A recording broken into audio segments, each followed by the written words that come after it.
Hi friends, అందరికీ నమస్కారం. నేను మీ Mohini. Welcome to my channel Mohini's home.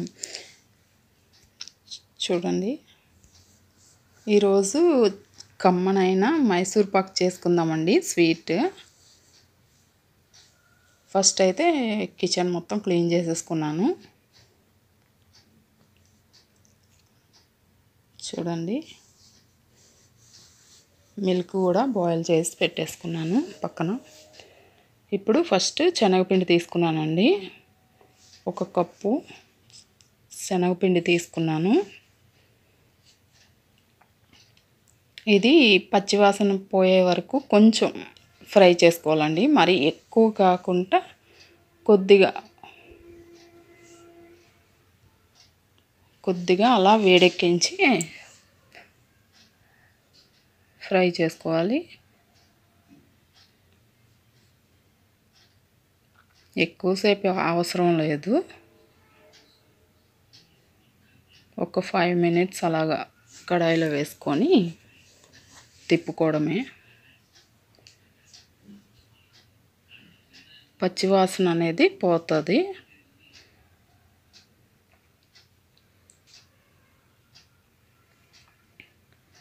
చూడండి, ఇలా ఒక 5 మినిట్స్ మాత్రమే ఇలా వేయించుకోవాలి. తర్వాత ఎంతైతే మనం శనగపిండి తీసుకున్నామో అంతే షుగర్ కూడా తీసుకోవాలి. ఇప్పుడు పిండిని కొంచెం ఫ్రై చేసుకున్నాం కదా, అది ఇలా జల్లెడ పట్టేసుకోవాలండి.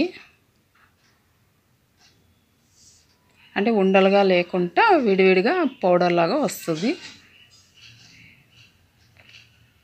ఇలా జల్లెడ పెట్టేసుకొని చక్కగా పక్కన పెట్టేసుకోవాలి.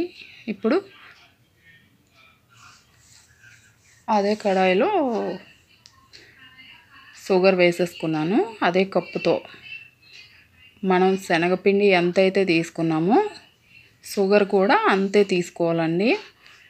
తీసుకొని అదే కప్పుతో పావు వాటర్ అయితే వేసుకోవాలి ఇందులో.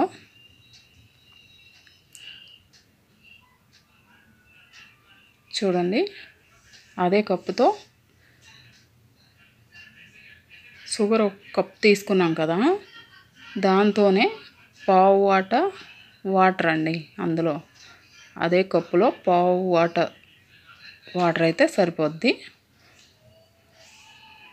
ఇలా వేసుకొని చక్కగా ఇలా కలుపుకోవాలండి. మీడియం ఫ్లేవర్లో పెట్టుకొని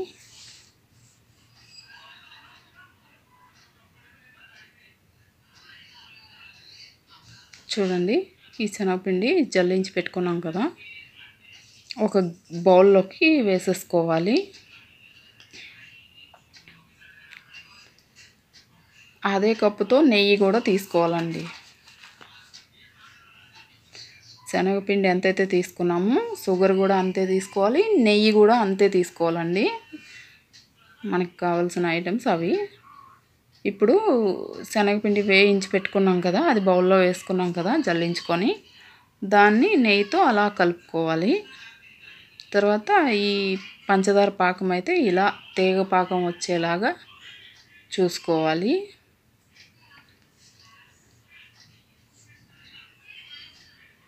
వచ్చేసింది మనకు కావలసిన పాకం అయితే.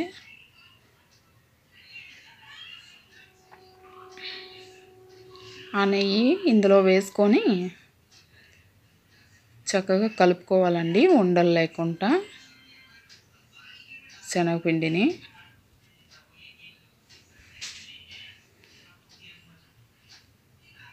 చూడండి, నెయ్యి వేస్తూ ఇలా కలుపుతూ ఉండాలి.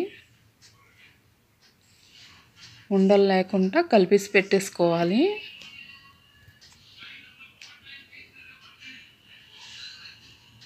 బాగా మిక్స్ చేస్తూ కలుపుకోవాలి, ఉండలు లేకుండా. ఉండలు అనేవి ఉండకూడదు. ఫ్రీగా ఇలా ఉండాలి. తర్వాత మనకి షుగర్ పాకం అయితే వచ్చేసింది కదా,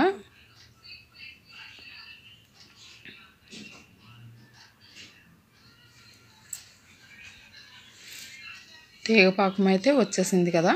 ఇప్పుడు ఈ శనగపిండి నెయ్యి కలుపుకున్నాం కదండి, అది ఈ షుగర్ పాకంలో వేసేసి చక్కగా కలుపుకోవాలండి. ఉండలు కట్టకుండా ఇలా చక్కగా కలుపుకోవాలి. మధ్యలో నెయ్యి వేసుకోవాలి.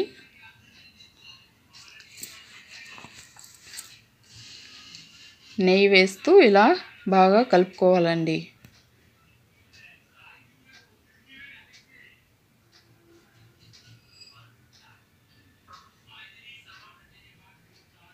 చూడండి,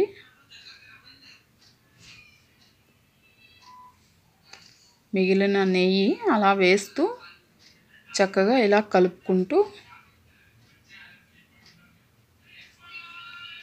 చిన్న మంట మీదే అలా చేస్తూ పెట్టుకోవాలి ఫ్లేమ్ అయితే.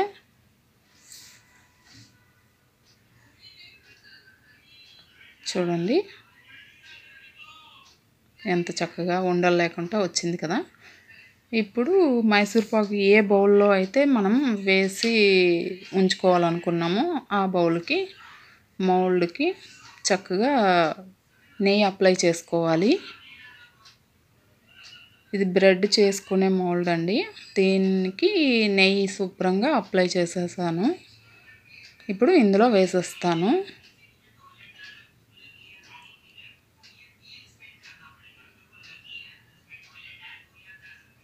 చూడండి,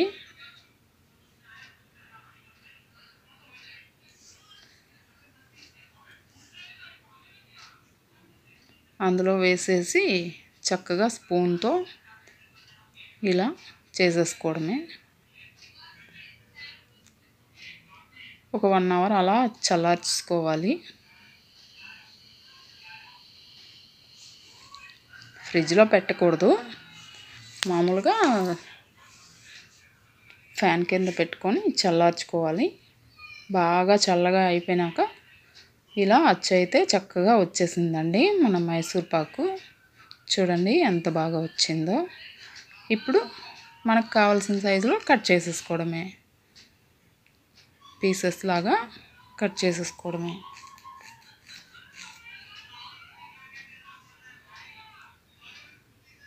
చూడండి, చూస్తుంటే నోరు ఊరిపోతుంది కదండి. కమ్మనైన మన ఇంట్లో తయారు చేసుకున్న నెయ్యితో మైసూర్ పాక్ సూపర్ అంటే సూపర్గా ఉందండి. టేస్ట్ నోట్లో పెట్టుకుంటే కరిగిపోయేలాగా ఉంది. మీరు కూడా ఇలా ఈ కొలతలతో ట్రై చేసి చూడండి. ఎలా వచ్చిందో కమెంట్స్లో చెప్పండి.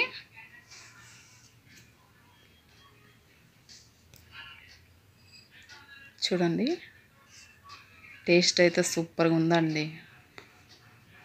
నోట్లో పెట్టుకుంటే కరిగిపోయేలాగా కమ్మనైన మైసూర్ పాక్ స్వీట్ అండి. మీరు కూడా ట్రై చేసి చూడండి. వీడియో నచ్చితే లైక్ చేయండి, షేర్ చేయండి, సబ్స్క్రైబ్ చేసుకోండి నా ఛానల్ను. Thank you. బాయ్.